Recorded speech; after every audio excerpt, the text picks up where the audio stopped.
Mul on sulle üks trikiga küsimus. Kas arvad, et antiviirus annab sulle kindla kaitse pahavara eest? See on umbes sama, mis küsida, kas kiiver tagab ehitusel täieliku ohutuse.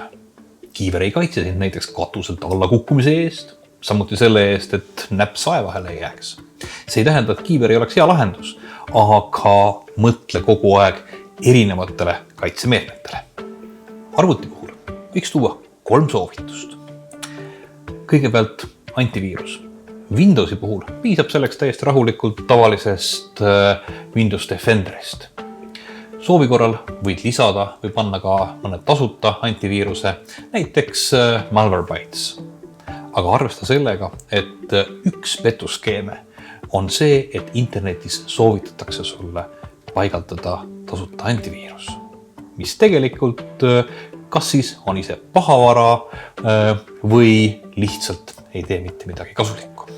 Järgmine küsimus on aga arvutisse pääsemises ja sinu kontodele pääsemises. Kas on võimalik teha selline lahendus, et sinu parooli ei oleks võimalik ära varastada? Paraku ei ole, sest et sellel hetkel, kui sinu arvutis on pahavara, võib ta saada selle parooli kätte ja saata kuhugi. Suurest hulgast veebisaitidest on aastate jooksul paroolibaasid aga lekkinud, ehk tõenäoliselt sinu poolt seal kasutatud parool on juba kellegi kätte jõudnud. Aga mida siis teha?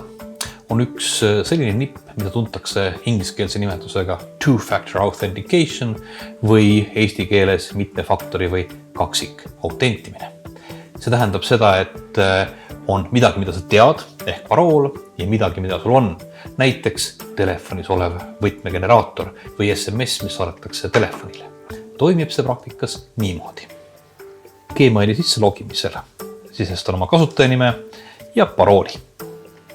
Login ja nüüd tuleb mulle telefoni peale SMS-iga uuekohaline kontrollkood, mis on ühekordselt kasutatav ja sisestan selle samuti sisse. Ja nüüd ma olen mõneks ajaks selles arvutis, selles brauseris Gmaili jaoks tuvastatud. Täpselt samasuguse võimaluse leiab ka Facebookist, kui minna kontoseadete alla, on võimalik aktiveerida 2-faktoriga autentimine. 2-faktoriga autentimine on üks kindlamaid lahendusi selleks, et sinu kontole keegi varastatud või lekkinud parooliga sisse ei saaks.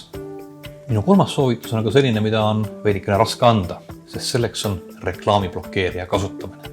Olen ise töötanud ajakirjanduse poole peal ja reklaamid on ju see, kust ajakirjandus raha saab.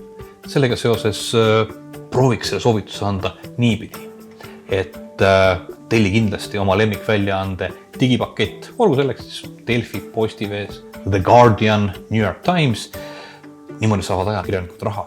Aga sina pane oma arvutisse ikkagi peale reklaamiblokeerija. uBlock Origin on näiteks selline, mis sobitub erinevate brauseritega. Tulemuseks on see, et ühe poole pealt on veidikene vähem reklaami, aga oluline on see, et ta peatab ka suure hulga erinevaid potentsiaalselt pahatoimega skripte ja ei lase sul minna saitidele, mis kipuvad jagama pahavara. Ole siis IT-vaatlik ja ütle ka naabrile, et kõige karmim antiviirus on see, mis toimib sinu peas.